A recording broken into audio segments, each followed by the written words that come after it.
आज मैं पढ़ाने वाला हूं आपको इनवर्स ट्रिग्नोमेट्रिक फंक्शन।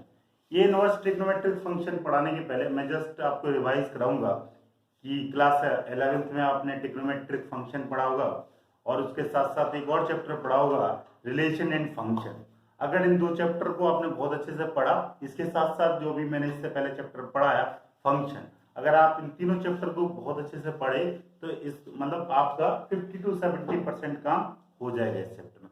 अगर नहीं पढ़ा तो कोई दिक्कत नहीं, हम आपको 0 लेवल से अप टू हायर लेवल तक पढ़ाएंगे। मतलब इसमें जो भी कॉन्सेप्ट हैं, जो भी छोटा छोटा सा चीज है और छोटे से लेके एकदम टफेस्ट जोन तक हम आपको ले जाएंगे। तो सिर्फ और सिर्फ आप मेरी बात को बहुत ध्यान से सुनेंगे, ठीक है। तो मैं स्टार्ट करता हूँ इनवर्स ट्रिग्नोमेट्रिक फंक्शन। बेटा सबसे पहले मैं इस चैप्टर को स्टार्टिंग करने से पहले मैं आपको बताना चाहूंगा कि आज के मैं लेक्चर में क्या क्या पढ़ाऊंगा। आज के लेक्चर में मैं सबसे पहले जो टॉपिक करूंगा वो मैं आपको ये बताऊंगा कि इनवर्स फंक्शन होता क्या है, ठीक है। सबसे पहले मैं क्या बताऊंगा, व्हाट इज इनवर्स फंक्शन। तो आज का जो टॉपिक है उसमें मैं कवर करूंगा इनवर्स फंक्शन। इनवर्स फंक्शन इसके बारे में बताऊंगा। सेकेंड जो मैं बताऊंगा इसमें जो टॉपिक रहेगा आज का, उसमें मैं बताऊंगा टाइप ऑफ फंक्शन। क्या बताऊंगा, टाइप ऑफ फंक्शन। ये इनवर्स भी एक फंक्शन है, कितने टाइप के फंक्शन है। अगर एक टाइप ऑफ फंक्शन जब आप पढ़ लेंगे तब मैं आपको एक और टॉपिक पढ़ाऊंगा, टॉपिक नंबर सी, जिसको बोलेंगे condition of a inverse function. Condition of a या condition for a inverse function, for a inverse function, ऐसा, ठीक है ना। मतलब इनवर्स फंक्शन के लिए क्या क्या कंडीशन होना चाहिए। बेटा अगर ये थर्ड मतलब सी तो टॉपिक पढ़ लेंगे तो इसके बाद में जो अगला टॉपिक पढ़ाऊंगा उसका नाम होगा graph of a function. Graph of a कौन सा फंक्शन के लिए, सिर्फ inverse function. Graph of a inverse function, क्योंकि हम आपको चैप्टर इनवर्स का पढ़ा रहे हैं तो हम इनवर्स के ग्राफ बताएंगे। मतलब इनवर्स ट्रिग्नोमेट्री में जितने भी ग्राफ होते हैं वो सारे ग्राफ में आपको 1 by 1 बताऊंगा, ठीक है। और इसके लास्ट जो टॉपिक होगा, टॉपिक नंबर ई, इसमें मैं बताऊंगा कि कैसे मतलब इनवर्स फंक्शन का रिलेशन है ट्रिग्नोमेट्रिक फंक्शन से। कैसे relation between inverse function, inverse trigonometric function and trigonometric function, मैं इसके बीच का रिलेशन आपको बताऊंगा, inverse and inverse trigonometric function, ठीक है। आज मैं ये पांचों टॉपिक कवर करूंगा, आप बहुत ध्यान से सुनेंगे, सब कुछ हो जाएगा। तो सबसे पहला टॉपिक बेटा जो मैं स्टार्ट करने वाला हूं कि इनवर्स फंक्शन होता है। सबसे पहला मैं टॉपिक क्या पढ़ाने वाला हूं, इनवर्स। तो सबसे पहले मैं इनवर्स की अगर आपसे बात बोलूं तो इनवर्स, सपोज कोई फंक्शन लिखा एफ, सपोज कोई फंक्शन लिखा एफ, अगर मैं आपसे बोलूं कि इसका इनवर्स आप निकालें तो आप इसका इनवर्स बोलेंगे F of minus F inverse, यही बोलेंगे, ठीक है। तो इसको जो नोटेशन है ये है इनवर्स फंक्शन का। ये नोटेशन किसका, इनवर्स फंक्शन। और सबसे पहले इनवर्स के पहले मैं फंक्शन की बात करता हूं। फंक्शन क्या होता है बेटा, फंक्शन आपने 11th में भी पढ़ा, आपने 12th में भी पढ़ा, ठीक है। फंक्शन कुछ नई चीज नहीं है। जैसे क्लास आप 10th में जाएं तो 10th में आपने पढ़ा होगा y equal to x plus 2 linear equation पढ़ा ना, this is the linear equation one variable ना। अगर इस y को मैं fx बोलने लगूं, इस y को मैं क्या बोलने लगूं, fx, या आपने क्लास 10th में पढ़ा हुआ y equal to sin x या sin थीटा पढ़ा है आपने, ठीक है। अगर मैं इस y को मैनिपुलेट कर दूं किससे, fx से, तो आप जब मैनिपुलेट कर दिया तो जो fx है इसी को आप बोलते हैं फंक्शन। इसी को क्या बोलते हैं, फंक्शन। जब आप 10th में थे, छोटा क्लास में थे तो उसमें y पढ़ते थे, और आप जब क्लास 12th में अगर थोड़ा लेवल अप हुआ तो आप इस y को क्या बोलने लगे, फंक्शन। इसको क्या बोलने लगे, फंक्शन। तो y मतलब फंक्शन कुछ अलग चीज नहीं है। जो अभी तक आप अप टू 10th तक जो आप y पढ़ते थे वो सब y किस में कन्वर्ट हो जाएगा, फंक्शन। तो फंक्शन जोन में तो सपोज फंक्शन f है तो उसका इनवर्स क्या होगा, f इनवर्स, ठीक है, f माइनस 1, ठीक है। अब मैं एक एग्जांपल से आपको अब इसका मतलब इसका मीनिंग क्या है एग्जैक्टली फंक्शन का। सपोज मैं कोई फंक्शन लिखा आपके सामने sin x, क्या फंक्शन लिखा, sin x। अगर मैं आपसे पूछूं, मैं दो ऑप्शन दे रहा हूं आपको कि पहला है sin x माइनस 1 और दूसरा है sin इनवर्स x। अगर मैं आपसे पूछूं which one is a function out of sine x की power -1 and second one sine inverse x, तो आप आप इसको बोलना चाहिए, बताएं, आप बताएं। ये नहीं है बेटा, कौन सा फंक्शन, ये फंक्शन नहीं है, फंक्शन क्या है ये। लेकिन बहुत सारा, जैसे अभी कुछ बच्चा बोल रहा है मेरे से कि सर आपने जो डेफिनेशन बताई एफ का 1/, कर दें या इनवर्स कर दें तो यही तो होता है, ये नहीं होता है। इसका इनवर्स, साइन का इनवर्स फंक्शन क्या होता है, साइन इनवर्स एक्स। बेटा जो इनवर्स फंक्शन होता है एग्जैक्टली उसमें होता क्या है, जहां जहां वाई लिखा होता है, जहां जहां वाई लिखा होता है वहां वहां एक्स हो जाता है। जहां फंक्शन में क्या लिखा रहता है, जैसे y इक्वल टू एक्स लिखा, y equal to x square लिखा, तो जहां y लिखा वहां x चला जाएगा और x की जगह क्या चला जाएगा, y चला जाएगा। समझ में आया। तो उसका मतलब ये नहीं है कि साइन एक्स का इनवर्स फंक्शन क्या हो जाएगा, साइन एक्स की पावर में। अब ये क्यों होगा, इसको पढ़ने के लिए हम इस चैप्टर को पढ़ेंगे तो आपको बहुत अच्छे से समझ में आ जाएगा कि साइन इनवर्स फंक्शन क्या होता है, साइन इनवर्स एक्स, ना कि साइन एक्स की पावर -1। अगर मैं एक और एग्जांपल बताऊं, अगर आप इसको अगर ये बोलेंगे कि ये सही है, अगर मैं आपसे बोलूंगा y इक्वल टू एक्स, तो आप क्या बोलेंगे, इसका इनवर्स क्या होगा, आप बोल देंगे, या y क्यों लिख रहा हूं fx, आप fx इक्वल टू एक्स, तो आप इसका इनवर्स फंक्शन क्या बोल देंगे, इसका इनवर्स 1/, लेकिन 1/x नहीं होगा। बेटा आप बहुत अच्छे से ध्यान रख लें, इसका मतलब ये नहीं होता है कि 1/f, इसका मतलब ये नहीं होता है 1/f। समझ में आया, ये बहुत अच्छे से चीजें आप सीख जाए। मैंने एक एग्जांपल दिया साइन एक्स का, सेकंड एग्जांपल दिया एक्स का, और होता क्या है इसका मीन वो इस चैप्टर में आप समझ जाएंगे ग्राफ से भी, और कुछ थ्योरेटिकल वे में हम आपको समझाने का प्रयास करेंगे। तो बेटा इन सब चीजों जानने के लिए आपको कुछ बेसिक सी चीजों की जरूरत होगी, वो मैं पढ़ाने वाला हूँ। तो जो टॉपिक मैंने लिखा था कि टाइप ऑफ फंक्शन, तो मैं टाइप ऑफ फंक्शन, जैसे आपने क्लास 11th में पढ़ा होगा, 12th में पढ़ा होगा कि बहुत सारे फंक्शन पढ़े आपने, 1 1 1 2 मेनी 1 एंड इनटू फंक्शन, तो उन्हीं को मैं डिस्कस करने वाला हूँ, क्योंकि उसका यूज है, उसका क्या यूज, फिर मैं बताता हूँ क्या यूज है। तो सबसे पहले मैं आपके सामने 3-4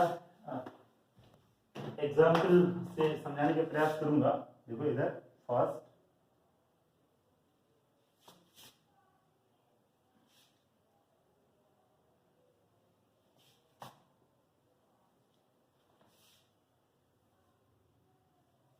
इधर देखो, सपोज कोई function f x equal to x plus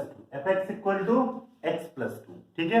अब इसको मैं मतलब बताता हूँ कि टाइप ऑफ फंक्शन, क्या पढ़ा रहा हूँ topic, type of function, type, ठीक है। तो इसको देखो मैं कैसे आपको इधर देखो, एफ एक्स, बेटा ये होती है इसकी डोमेन, ये क्या होती है इसकी डोमेन, और ये इसकी क्या होती है को डोमेन, ठीक है ना, जिसको आप बोलते हैं रेंज ऑफ अ फंक्शन, ठीक है। इसको बोलेंगे डोमेन, एक को बोलेंगे कोडोमेन। बेटा डोमेन क्या, एक्स की वैल्यू, कोडोमेन मींस वाई की वैल्यू, ठीक है।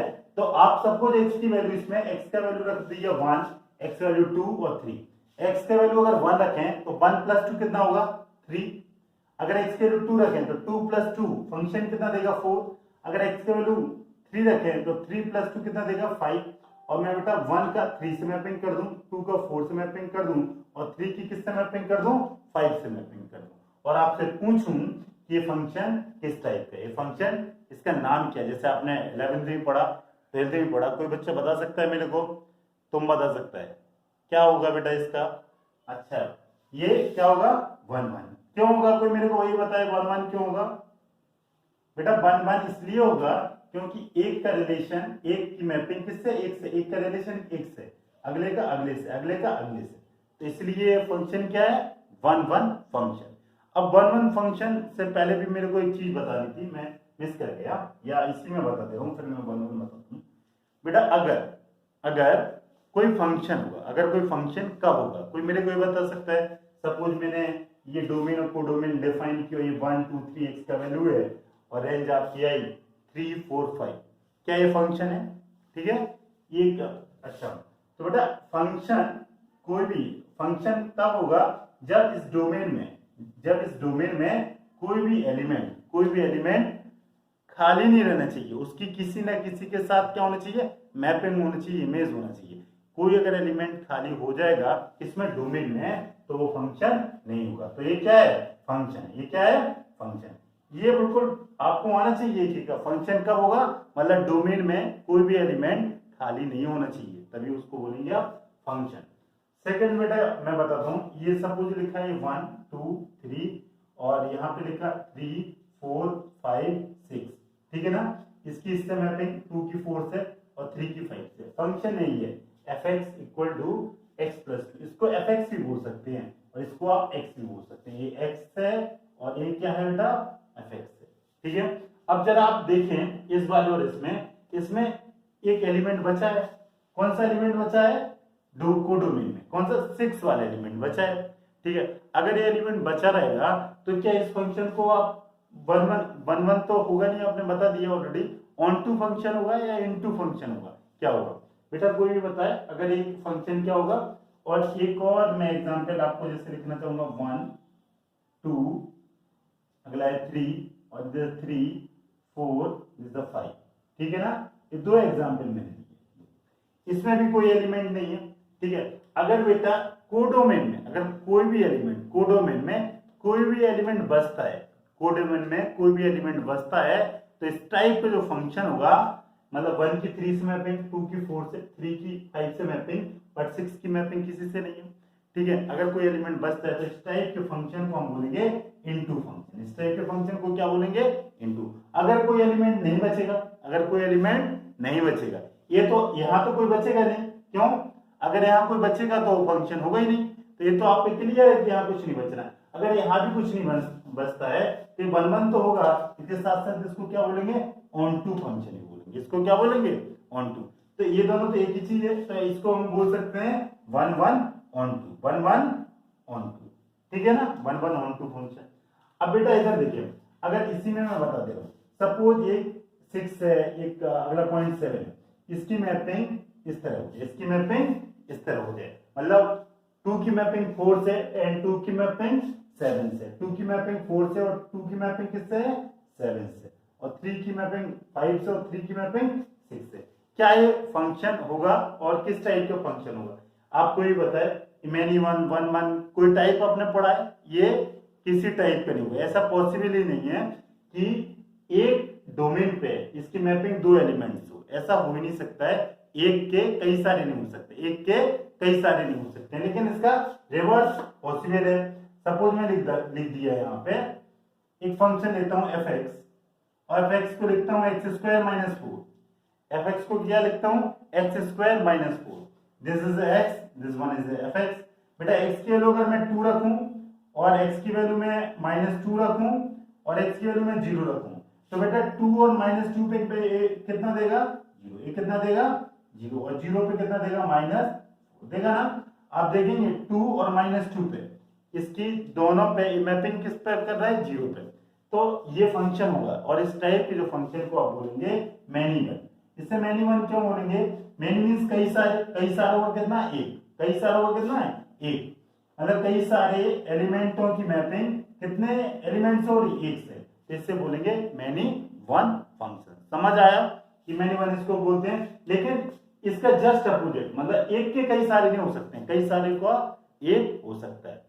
बस ये दो चीजें हमने आपको समझाने को, मतलब जस्ट आप टाइप ऑफ फंक्शन मैंने हेडिंग डाली थी इसलिए मैं दो बता दिया, लेकिन आप बेसिकली आपको बस इसकी जरूरत है कि 1 1 ऑन टू फंक्शन होता क्या। अब मैंने जो टाइप बताया आपको, मतलब मैनी वन बताया, 1 1 बताया, इनटू बताया, ऑन टू फंक्शन बताया। अब मैं ये बताने वाला हूं कि मैं ये कहानी क्यों आपको समझाया कि ये 1 1 ऑन टू मैनी वन, इसकी जरूरत क्या पड़ी। बेटा जरूरत ये पड़ी, अगर कोई फंक्शन हुआ, अगर कोई फंक्शन हुआ और उसका इनवर्स निकालना, उसका क्या निकालना, इनवर्स, तो किसी फंक्शन का इनवर्स सिर्फ और सिर्फ एक ही कंडीशन में पॉसिबल है, सिर्फ और सिर्फ एक ही कंडीशन में। कंडीशन क्या है कि वो फंक्शन क्या होना चाहिए, 1 1 ऑन टू होना चाहिए। वो फंक्शन क्या होना चाहिए, 1 1 ऑन टू होना चाहिए, यही है कंडीशन। अगर कोई फंक्शन 1 1 ऑन टू नहीं होगा तो उसका आप इनवर्स नहीं निकाल पाएंगे। समझ में आया, मतलब एक का एक के साथ, एक का एक के साथ, एक का दो के साथ नहीं, दो का एक के साथ नहीं, और कोई भी एलिमेंट डोमेन और कोडोमेन में खाली नहीं होना चाहिए, कोई भी मतलब फालतू नहीं बैठा हो। ठीक है ना, डोमेन और कोडोमेन के अंदर, बस इतना सा ध्यान रखना है।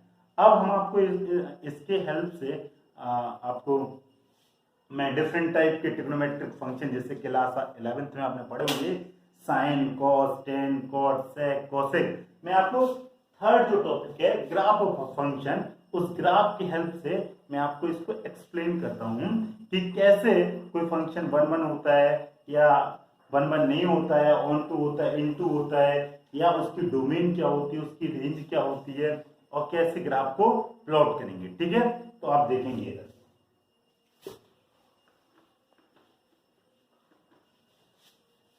बेटा, सबसे पहला मैं जो यहाँ पे लेने वाला हूं कि पहले तो कंडीशन लिख लें। इनवर्स, इनवर्स कब पॉसिबल है, कोई फंक्शन क्या होना चाहिए 1 1 एंड ऑन टू, 1 1 और क्या होना चाहिए ऑन टू, ठीक है, तभी उसका क्या है इनवर्स पॉसिबल है फर्स्ट। और ठीक है, अब देखो बेटा मैं ग्राफ ड्रॉ करना हूं, ग्राफ ऑफ फंक्शन हम पढ़ने वाले हैं ग्राफ।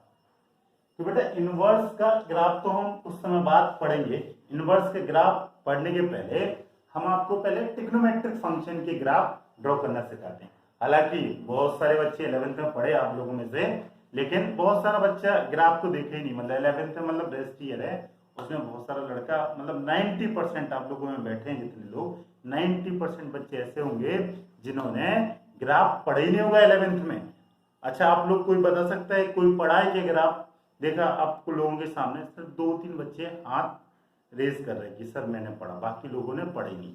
ठीक है, आज जनरली ये जानते हैं कि मेरे को ये जरूरत ही नहीं, और स्कूल में जैसे पढ़ाया जाता है उसमें भी ऐसी ट्रेंड से पढ़ाते हैं कि ग्राफ की कोई नीड ही नहीं है, तो बच्चा उसको कभी टच नहीं करता। तो आज अगर आप 11th में नहीं सीखे तो आज आप मेरे साथ ग्राफ को प्लॉट करना सीखेंगे।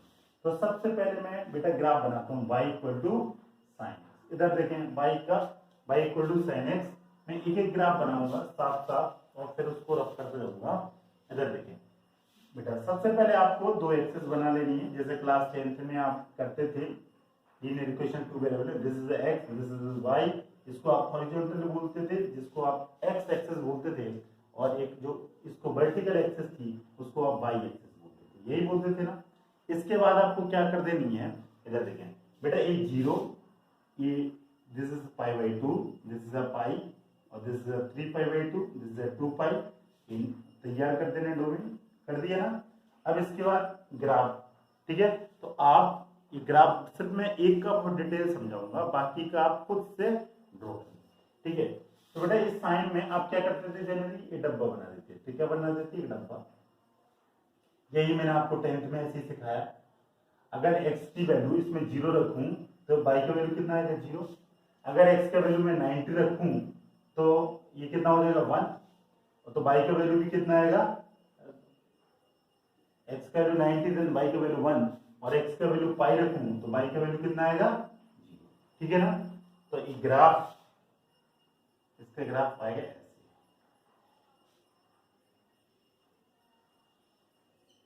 ठीक है बेटा, ये सिमेट्री आपको याद रखनी पड़ेगी कि साइन एक्स ग्राफ कैसे होता है। जस्ट मैंने आपको सिर्फ इतना बताया, यही डाउनवर्ड में होगा, यही यहाँ इस डाउनवर्ड, ये अपवर्ड में होगा, और ऐसा ये जो सेम सिमेट्री ये अप टू प्लस इनफाइनाइट तक जाएगा, यहाँ माइनस इनफाइनाइट तक जाएगा। ये जो पॉइंट है ये 1 और ये जो पॉइंट है ये -1। ठीक है, ये तो ग्राफ हुआ साइन एक्स का, किसका, y equal to sine x का आपने ग्राफ बना के तैयार कर दिया। लेकिन मेरे को इस ग्राफ की जरूरत नहीं है, मेरे को ग्राफ किसकी जरूरत है, इसकी। अगर मैं आपसे पूछूं कि y equal to sine x में, जैसे आपने 11th में पढ़ा कि आप इसकी डोमेन और रेंज बताएं, आप इसकी क्या बताएं, डोमेन, डोमेन को मैं, तो इसकी बेटा डोमेन क्या हो जाएगी, डोमेन मींस x की वैल्यू, तो डोमेन मतलब x belongs to real number, x की वो सारी वैल्यू, x किस माइनस इनफाइनाइट से प्लस इनफाइनाइट। अगर मैं बेटा रेंज की बात करूं, क्या करूं, रेंज, तो रेंज की बात करूं तो रेंज क्या हो जाएगा, मैक्सिमम वैल्यू कितना 1 और मिनिमम वैल्यू क्या है -1, 1 टू -1 इज एन ओपन है close, is a close bracket, means 1 और -1 को आप क्या करेंगे, इंक्लूड करेंगे। ठीक है ना, तो ये आपकी रेंज हुई। अब मैं बेटा अगर आपने इसका साइन एक्स का ग्राफ ड्रॉ कर लिया तो आप cos x का सॉरी इनवर्स का ग्राफ ड्रॉ करेंगे। तो देखो बेटा इनवर्स का बहुत अच्छे से आप यहां बता दे रहा हूं, मैंने आपको बताया एक चीज क्या बताया कि इनवर्स में जो y होता है वो x हो जाता है और जो फंक्शन x होता है वो y हो जाता है, तो जो y है वो क्या हो जाता है x। तो आपको इस ग्राफ में भी यही करना, मतलब x एक्सिस को y और y को x। तो x एक्सिस में क्या पॉइंट थे, 0, π/2, पाई, 3π/2, पाई, 2 पाई, यही है ना, दिस इज पाई बाई, ठीक है। और ये ऐसे नेगेटिव में आ जाएगा और बाई एक्सिस पे क्या पॉइंट थे, 0 बेटा, -1 और अगला पॉइंट -1, यही है। मैंने एक्स एक्सिस पे जो पॉइंट थे उसको बाई पे लिख दिया और बाई वाले एक्स पे, और this is x axis, interchange हो जाएगा इनवर्स। बस आपको ये ध्यान रखना पड़ेगा। अब देखो, आपको बस क्या करना है, जो ग्राफ यहाँ पे था एक्स एक्सिस पे, वही आपको इसको कहां पे कर देना है, बाई एक्सिस पे। ऐसे ही आएगा इसकी सिमेट्री, और ये कैसे आएगा, ऐसे आएगा, और ये बेटा कैसे आएगा, ऐसे आएगा, और अगला कैसे आएगा, आएगा ऐसे। ये आपका ग्राफ बनके इनवर्स का तैयार हो गया। लेकिन इनवर्स का ग्राफ आप तभी ड्रॉ कर पाएंगे जब आप y = sin x का ग्राफ ड्रॉ करें। अगर आपको साइन का नहीं पता है कि साइन की सिमेट्री कैसे होती है, अप डाउन कैसा, तब आप इनवर्स का ग्राफ ड्रॉ नहीं कर पाएंगे। इनवर्स का ग्राफ तभी ड्रॉ कर पाएंगे जब आप y = sin x का ग्राफ ड्रॉ करना जानते हो। इधर देखें बेटा, ये वैल्यू भी -1 और ये वैल्यू कितनी है, ये वैल्यू है 1 और ये वैल्यू कितनी है, -1। अब इसमें डोमेन और रेंज की बात करते हैं कि इसकी डोमेन क्या होगी और इसका रेंज क्या होता है। डोमेन बेटा क्या होता है, x की वैल्यू, और रेंज क्या होती है, y की वैल्यू। और डोमेन और रेंज तो आप बाद में बनाना, मतलब निकालेंगे। पहले तो ये देख रहे हैं कि condition for a inverse function, कि ये इनवर्स फंक्शन जो ये पॉसिबल है इसका इनवर्स की नहीं। पहले तो आप ये जानेंगे condition for a inverse function. Condition क्या होती है इनवर्स फंक्शन के लिए, वो फंक्शन क्या हो, 1 1 और ऑन टू फंक्शन। बेटा 1 1 ऑन टू, तो एक मैं इस ग्राफ को गंदा ना हो जाए इसलिए मैं ग्राफ यहाँ पे आपको ड्रॉ करके दिखा दे रहा हूँ, ठीक है ना। बेटा एक होता है वर्टिकल लाइन टेस्ट, एक होता है वर्टिकल लाइन टेस्ट, 11th में आपकी बुक में है भी। जो वर्टिकल लाइन टेस्ट होता है उसके बेसिस पे आप ये चेक कर लेंगे कि कोई फंक्शन 1 1 ऑन टू है या नहीं है, ठीक है। वर्टिकल लाइन टेस्ट में क्या, एक लाइन वर्टिकली ड्रॉ कर देना है आपको, कर देना है। अब आप देखें ये लाइन, सपोज ये x की वैल्यू, सपोज ये x की वैल्यू है 1/2, सपोज ये वैल्यू है 1/2। आप देखेंगे इस x की वैल्यू पे y की एक वैल्यू यहाँ पे, एक वैल्यू यहाँ पे, एक वैल्यू यहाँ पे, यहाँ पे 1 2 3 4, ऐसे इनफाइनाइट पॉइंट है, ऐसे इनफाइनाइट। x की एक वैल्यू पे y की कितनी वैल्यू आ रही है, इनफाइनाइट। तो क्या ये फंक्शन 1 1 होगा, मतलब x की एक वैल्यू और y की कितनी वैल्यू, कई सारी, x की एक और y की वैल्यू कितनी है, कई सारी। ऐसा पॉसिबल एक के कई सारे हो सकते हैं, नहीं, ठीक है ना। 1 1 में क्या होता है, x का एक देन y का एक, मतलब x की एक वैल्यू पे y की एक ही वैल्यू आए, ये 2 वैल्यू और 3 वैल्यू ना आए, तब बोलेंगे उसको 1 1 फंक्शन। तो x की एक वैल्यू पे y की एक वैल्यू मेरे को चाहिए, मतलब इस फंक्शन को मेरे को 1 1 ऑन टू बनाना है। 1 1 ऑन टू बनाने के लिए मैं क्या करूं कि 1 1 ऑन टू बन जाए। इधर देखें, अब मेरे को ये दिमाग लगाना इसमें मैं ऐसा क्या कर दूं कि ये फंक्शन किस में कन्वर्ट हो जाए, 1 1 ऑन टू। तो इधर देखें मेरे ध्यान से मेरी तरफ, बेटा अगर इस ग्राफ को मैं ये नीचे से इतना रफ कर दूं, नीचे से, और ऊपर से कितना कर दूं, यहाँ इतना रफ कर दिया ना मैंने, कहां से कहां, ऊपर से मैंने इतना रफ कर दिया और नीचे से भी यहाँ, मतलब π/2 और ये नीचे है क्या है, -π/2 कर दिया। अब आप देखेंगे अगर आप इसमें वर्टिकल लाइन टेस्ट करेंगे तो x की एक वैल्यू पे आपको y की एक ही वैल्यू आएगी। आप करके देख लें, देखो कर दिया मैंने, x की एक वैल्यू पे y की एक वैल्यू। क्या ये जो लाइन है मोर देन 1 पॉइंट पे कट कर रही, नहीं कर रही, ये क्या है 1 1 ऑन टू। 1 1 ऑन टू बनाने के लिए मेरे को -π/2 के नीचे वाला ग्राफ मेरे को रफ करना पड़ा और +π/2 से ऊपर वाला ग्राफ मेरे को क्या करना पड़ा था। और ये फंक्शन, क्योंकि ये फंक्शन 1 1 ऑन टू नहीं था, मेरे को 1 1 ऑन टू में कन्वर्ट करना था। अगर मैं 1 1 ऑन टू में कन्वर्ट करूंगा तभी इस फंक्शन का इनवर्स आप निकाल पाएंगे, ठीक है। तो मैंने 1 1 ऑन टू में कन्वर्ट कर दिया।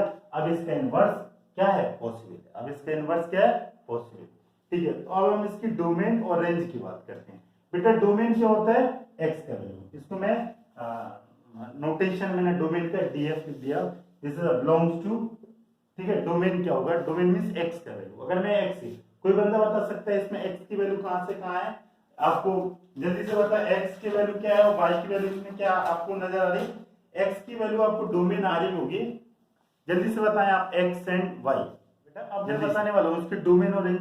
तो अगर इसकी डोमेन की बात करें तो डोमेन के एक्स की वैल्यू आपको क्या दिख रही है, -1 से +1, -1 से +1, -1 से +1। अब बात ये उठती है सर, एक क्लोज ब्रैकेट हो या ओपन ब्रैकेट हो, तो ये क्या होगा, क्लोज, क्योंकि ये -1 और 1 क्या होगा, इसमें इंक्लूड होगा, इसलिए इसकी इसमें कौन सा ब्रैकेट होगा, क्लोज। अगर मैं इसकी रेंज की बात करूं कि रेंज, और रेंज क्या होगी इसकी, रेंज बिलोंग्स टू -π/2 से +π/2। इधर देख लें आप जरा, ये -π/2 दिख रहा है, ये +π/2 है, और y की वैल्यू को ये आप रेंज बोलते हैं, और x की वैल्यू को आप क्या बोलते हैं, डोमेन। समझ में आया कि इसकी डोमेन और रेंज क्या है। अब जरा इसमें देखें, जो डोमेन थी वो रेंज बन गई, जो रेंज है वो किस क्या हो गई, डोमेन बन गई, है ना ऐसा, ठीक है। तो मतलब x y बन जाता है और y क्या बन जाता है, x। लेकिन आप जरा यहां देखें, इसकी रेंज तो डोमेन बन गई, लेकिन जो डोमेन है, डोमेन क्या r, लेकिन इसकी रेंज क्या, -π/2 से +π/2। सारा का सारा तो नहीं है, क्योंकि अगर -π/2 से +π/2 के बियॉन्ड की बात करेंगे, मतलब ये नीचे वाले की, तो ये फंक्शन 1/2 है ही नहीं यहाँ पे, मतलब इसका इनवर्स पॉसिबल ही नहीं था, इसलिए इसको पहले मैंने 1/2 बनाया, तब इसका मैंने इनवर्स निकाला, इसलिए ये इसकी डोमेन है r, बट इसकी रेंज है -π/2 से +π/2। बेटा एक ग्राफ आपको गंदा जरूर लग रहा है, अगर आप इसको, अगर ये गंदा, तभी आप सीख पाएंगे, तब ये गंदा होगा। अगर मैं साफ साफ बता दूं, वो तो आपकी बुक में भी होगा, तो उससे आप सीख नहीं पाएंगे। क्यों, आपको ये आना चाहिए कि ग्राफ आया कैसे, ये आया कैसे, मैंने ऊपर रब किया, नीचे रब किया, क्यों किया, कैसे किया, ये आपको बहुत अच्छे से आना चाहिए। आप वरना अगर मैं साफ साफ सिर्फ सुंदर ग्राफ बना दूं जो आपकी बुक में है, तो आप उसे सीखेंगे कुछ नहीं, बस अच्छा लगेगा देखने में। समझ में आया। तो बेटा ये मैंने सबसे पहले साइन